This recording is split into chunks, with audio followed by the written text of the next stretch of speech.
Have you ever felt that sudden, icy drop right in the pit of your stomach? You know exactly the feeling I'm talking about. You're just sitting there staring at a screen, refreshing the page over and over again, basically praying for a glitch. But there's no glitch. The worst direct message you'll ever read is simply "transaction confirmed." Welcome to this explainer. Today we're digging into a really vital manual on security and scam prevention. Now look, if you've literally just suffered a crypto loss, take a deep breath. I know the panic is setting in right now, but you really need to hear this. You clicked, you signed, you sent, and now it's gone. It's a really harsh reality, but stating it plainly is actually our very first step today. You see, this explainer starts exactly where every other security guide out there completely stops. Telling you to use a hardware wallet doesn't do you an ounce of good when your Ethereum is already sitting in some scammer's wallet. Millions of people have thought, oh, that'll never be me, right up until it was them. You're not stupid, okay? You're human. And scammers are absolute professionals at exploiting human psychology. So we are starting post-loss. This right here, this is your triage. So let's dive right into our source material, How to Recover from a Crypto Scam, the Triage Playbook. We're going to get methodical about this. We are going to take empowered action. Now, the blockchain doesn't do refunds, but you absolutely can stop the bleeding, collect the vital evidence, report the theft correctly, and rebuild your setup so this never ever happens to you again. You haven't quit yet, and honestly, that is step one. Let's take a deep breath and look at our game plan. Here's our structured 5-step agenda. We'll kick things off with the critical first 30 minutes, face the reality of recovery, figure out exactly who you need to tell, run a scam autopsy, and finally, rebuild your digital life. All right, Section 1, the first 30 minutes. Stop the bleeding and preserve evidence. Speed absolutely matters right now because scammers move incredibly fast, often using automated bots. But remember, panic is only going to lead to more mistakes, and we really cannot afford any more mistakes today. Let's walk through your immediate actions. Step 0 is literally to just breathe and stop sending money. Step 1 is isolating that compromised wallet.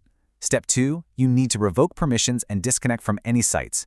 Step 3 is preserving the evidence. Step 4 is checking for any other damage across your exchange accounts or different chains. And Step 5, tell a trusted friend to act as your sanity check. Isolating the damage right now is the absolute priority. Do not let another cent leave your control. Now here is the most insidious part of getting scammed. The second scam. Scammers know you are panicked. They're already flooding your DMs, posing as official support, asking for a 0.1 ETH gas fee to reverse the transaction, or maybe an unlock tax. Hear me loud and clear on this. Real recovery never asks you to send funds first. Literally never. Stop right now and go get a glass of water if you have to, but do not send them anything. Okay, an absolutely crucial point here is figuring out how they actually got you, because your response is going to be totally different. If you accidentally leaked your seed phrase, that entire wallet is dead. I mean, every chain, every asset, toast. You need to immediately move any remaining funds to a brand new wallet on a totally clean device. And you have to assume bots are watching your every move. On the flip side, if you just signed a bad approval, only that specific token or collection is at risk. Your action here is to grab a clean device, head over to revoke.cash, and instantly kill those malicious permissions before you try moving whatever assets are left. Once you've stopped the bleeding, you need to treat this like a literal crime scene. I'm serious. You need to screenshot everything before these scammers delete all their digital tracks. Get the transaction hash from Etherscan, copy the scammer's exact address, grab a full-page screenshot of the phishing site, making sure the URL is visible, and use archive.is to permanently save a copy of it. Screenshot all your DMs or emails. And don't forget to copy your own compromised wallet address. Save all of this stuff into a designated folder right on your desktop and name it with today's date. Moving on to Section 2, the reality of recovery. Understanding what's possible and what's gone. Look, I have to deliver a pretty harsh but entirely necessary prognosis here about how blockchain finality actually works. It's time to set our expectations. If you sent Ethereum directly to a scammer's address, or if you leaked your seed phrase, those funds are gone forever. The blockchain just does not do refunds. Those transactions are fundamentally irreversible. However, things are maybe recoverable if the funds hit a very specific choke point. For example, if you sent funds directly to a centralized exchange, or if you got SIM swapped but the exchange withdrawal is actually still pending, you might just have a tiny window of hope. Let's quickly compare who can actually help you out. If the stolen funds hit a centralized exchange like Coinbase or Binance, they can freeze them, provided you report it in minutes before the scammer withdraws it. Law enforcement can subpoena exchanges, sure, but honestly, they primarily focus on massive losses, usually over 100 grand. Now, tax CPAs, they are a fantastic, legitimate partial recovery strategy. In a lot of countries, a scam is actually a capital loss that you can deduct. And what about those recovery services sliding into your Twitter DMs claiming they can hack the blockchain? The source material is completely explicit on this. They are 100% scams. Period. All right, Section 3, who you need to tell: exchangers, chains, and law enforcement. Reporting this isn't just about getting your own money back. It's about protecting other people, tearing down the scammer's infrastructure, and creating a really vital paper trail for your taxes.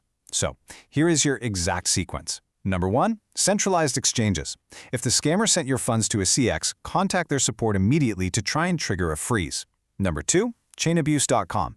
Reporting the scammer's address here updates global databases that warn other users. Number 3, law enforcement, like the IC3 in the US or Action Fraud in the UK. Even if they don't actively investigate a smaller loss, you really need that official case number. And number 4, report the Discord user, the Google ad, or the website host to get the scammer's platform completely taken down. Section 4. Running the scam autopsy. How you got and how to patch the hole. Okay, this is definitely the uncomfortable part, but you have got to drop the shame. Shame is just keeping you vulnerable. We need to methodically diagnose the exact human error that led to this breach so you can patch the hole. To do this, the source uses a really cool concept called the 5 whys. Basically, you map out your timeline minute by minute and just keep asking why. Why did I lose money? Well, because I signed a permit. Why did I sign? Because the site promised a massive airdrop. Why did I trust it? Because of a Twitter ad and this intense sense of urgency. Why did I even see the ad? Because I don't use an ad blocker. Why no ad blocker? I just never set it up. Drilling down chronologically like this reveals your true root cause, having no ad blocker and falling for a manufactured urgency. Once you find that root cause, you have to patch it. Patching the tech hole means fixing your hardware or software. Like if your seed leaked, the patch is simple. Buy a brand new hardware wallet. If it was malware, you totally wipe your PC. But patching the brain hole, that is just as important.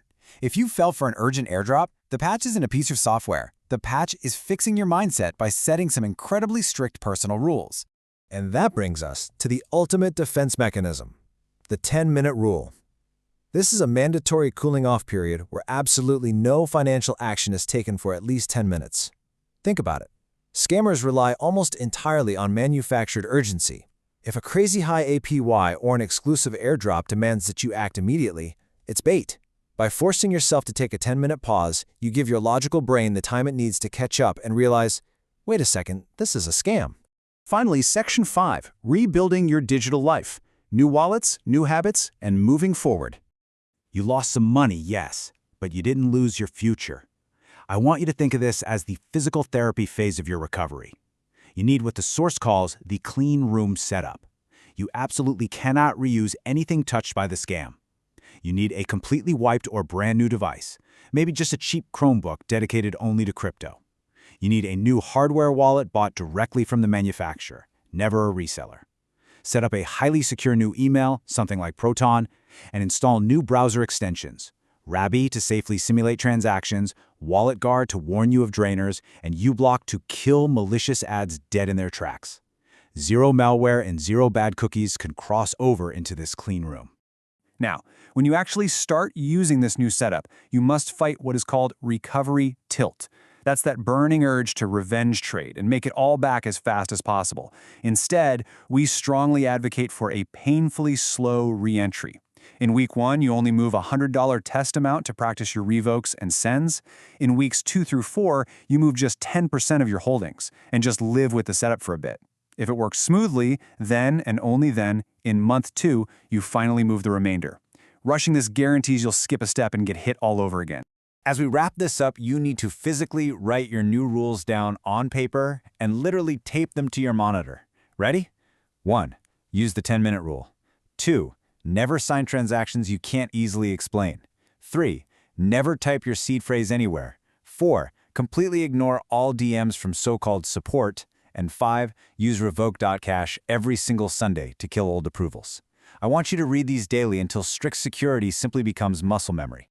Which brings us to the very end of our triage. Look, you got scammed. That chapter is written, and as much as it hurts, you can't erase it. But you have a real choice right now. Are you ready to write the chapter where you come back smarter? Follow these steps, secure what's left of your assets, and take back control of your digital life. Thank you so much for joining me on this explainer, and please, stay safe out there.